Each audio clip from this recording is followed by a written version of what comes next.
When it comes to manufacturing simulation, one of the things that's very easy to overlook is beyond the deterministic types of simulation that people are used to doing when it comes to computer-aided engineering or finite element analysis or other types of computer-based simulation and analysis tools, is what's going to happen when a human being, myself, has to do the job of interacting with these products and the processes that are required to keep this product flying. And so what I want to do today is I want to reach up and see if I can safely remove this red object.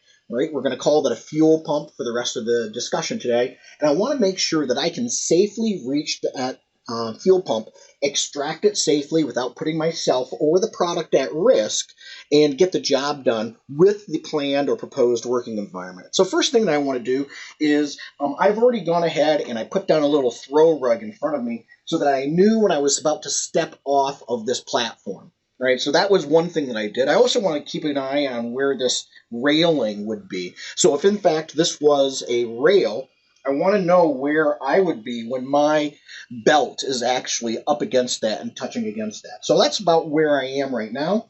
And I want to make sure that I can reach all of these little couplings that are necessary to uncouple in order to remove this pump from this engine. So I need to be able to reach all of those little blue-colored valve couplings. Let's get my finger on that one. There we go. Reach up to this one all the way up there.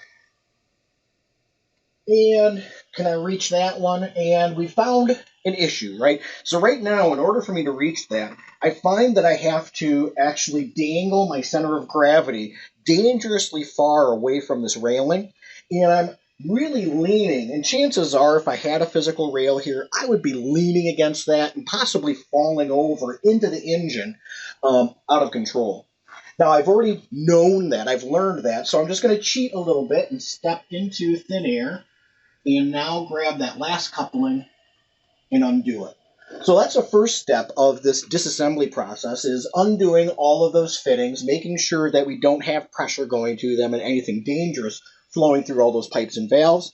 Next thing I want to do is I want to take this tool, and this tool is what I would normally use to try to loosen all of those fasteners that you can see going around here. So in this first case, pretty clear that that tool easily reaches that fastener.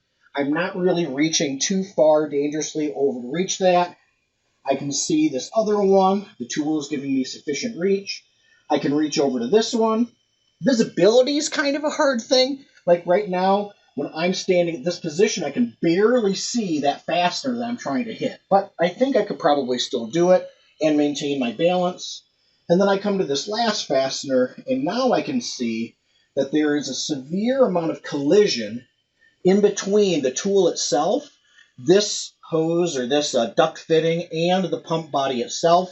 And by the time I try to wedge that in there to reach down to that fastener, you can see that collision is really keeping me from getting a firm seat against that fastener. So that's pretty much making that disassembly process nearly impossible.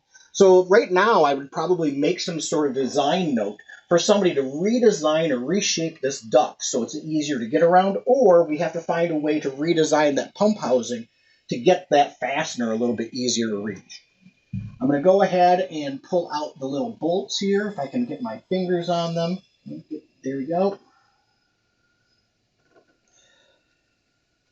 And now I can safely extract the old pump housing. And if in fact I had another pump housing available to replace that one with, I would pick that one up, bring it over here, and prove to myself that I can easily get this done. Now you can see one of the things that I should be thinking to myself is, how much does this thing weigh? Because if this is something that I can't do with one hand, then I would have to hold it with two hands. But that, of course, changes my ability to keep my balance if I'm doing this job. And I'm really, not comfortable reaching with two hands. If I reach with one hand, now I can just adjust my center of gravity a little bit, and it's a little bit easier. But again, if that thing is too heavy for me to hold with one hand, this now becomes possibly a two-person job, and a job that has to be performed a little bit closer to the work object.